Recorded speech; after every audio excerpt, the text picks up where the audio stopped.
What's up, guys? Let's talk Lua.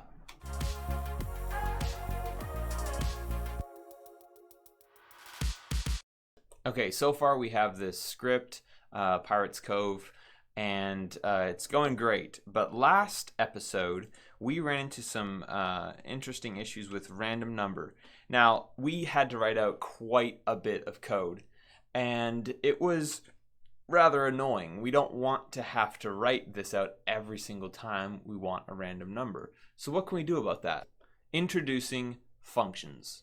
So if you think back to when we were talking about variables, I had introduced this concept of boxes, and we have small boxes which were simply, if I switch to blue, could hold a variable, just one variable. Great. Simple, easy to define. We just wrote a equals 1 and then plop.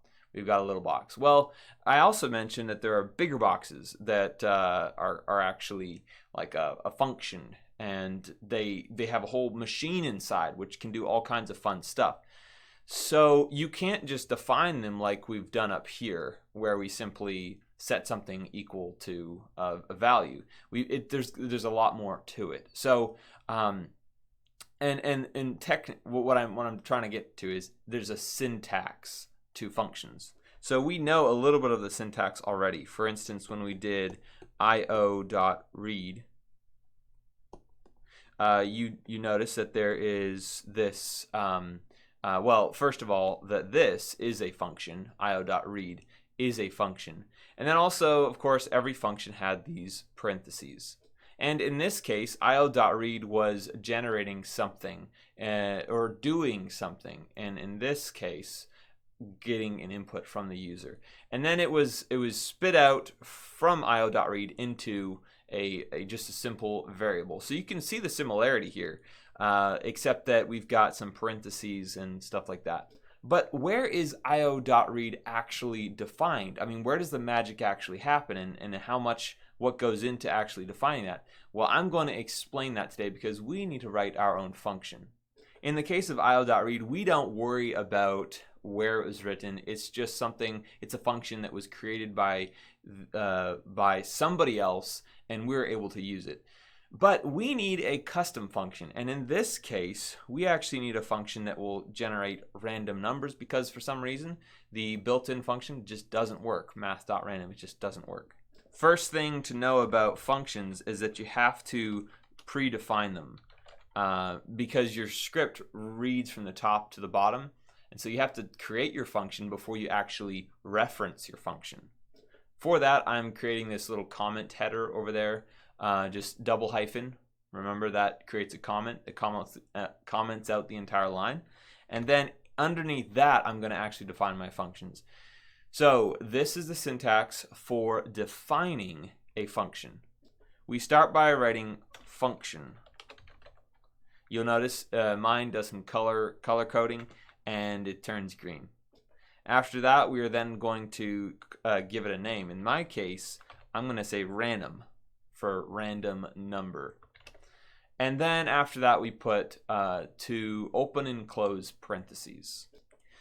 Later on, we'll get into more detail on what we can do up here with these parentheses, but for now, it's just open and close. Now, before we forget, let's go ahead and end the function. That way, oh, and did you see that? When I typed end, and then I went to press up arrow, I was actually stuck in the menu. So this can kind of be annoying. At the same time, it's really handy if we're auto-completing. However, you need to press the escape key in order to get out of that. So let's get rid of that end that I just typed. All right, so here we have function. We've given it a name, open and close parentheses, and then we've ended it. Now inside of here, we're gonna do a bunch of stuff. We could write out a whole 1,000-line script if we wanted to that did a lot of stuff. However, in this case, all that we're wanting to do is generate the random number. And to generate a random number, we have used this code right here. So if you don't have this yet, go ahead and type that out in your computer. For everybody else, or since you should be done now after pausing, we're going to go ahead and copy this code here, and we are going to paste it inside of here. Now, it's not going to work as is because we haven't, this is going to generate a number, and the computer is going to be expecting some sort of box to put that number in. So let's go ahead and give it let's just define the variable name as random underscore number. And so here we have a random number generated.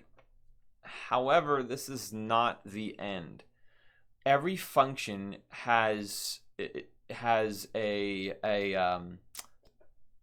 keyword called return. So that's the technical term for it. It's a keyword, and so what this tells the function is that, yes, thank you for doing all of this work. Now what I want you to do is return whatever follows the return keyword. Okay, so in this case, what do we want to return?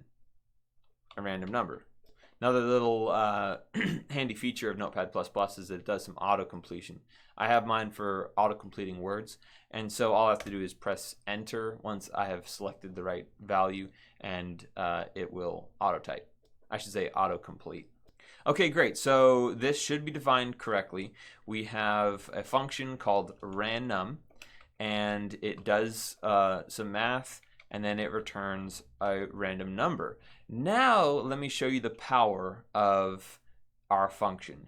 If we scroll down to the area that we defined, that we generated that random number, we can delete all of that math, and we can write random, and there's auto-completed. And then be sure to put, remember that syntax, be sure to put your open and close parentheses. And now all we have to do, whenever we want a random number, we just have to call random, and it will give us a random number. So let's see if this is true. I'm going to save this script, head on over to a command prompt. That is the computer command prompt, CMD.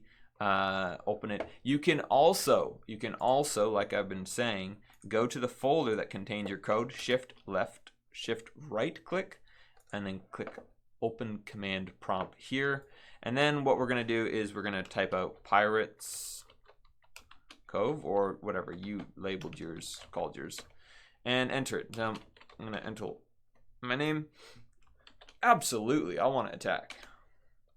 Yes, a ship on the horizon, attack, game over. Okay, let's run that again. What's your name? Mark. Do I want to attack? Absolutely. Success! So, it's funny. It seems to always do this. I lose and then I win. Let me try this again. Okay, now it's game over. Okay, that gives me a little more confidence. So this has failed twice, and so I've only succeeded one time. I'm a pretty bad pirate. All right, so that is a function, I hope you can see the power of it. So all we have to do is write a bunch. We don't have to constantly write the same thing over and over and over.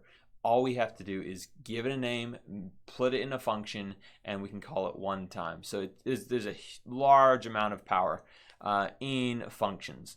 So that's it for today. I want you to actually, of course, do this in your pirates.cove and take a screen capture of your Notepad++ and also your command line to show me that it has actually worked.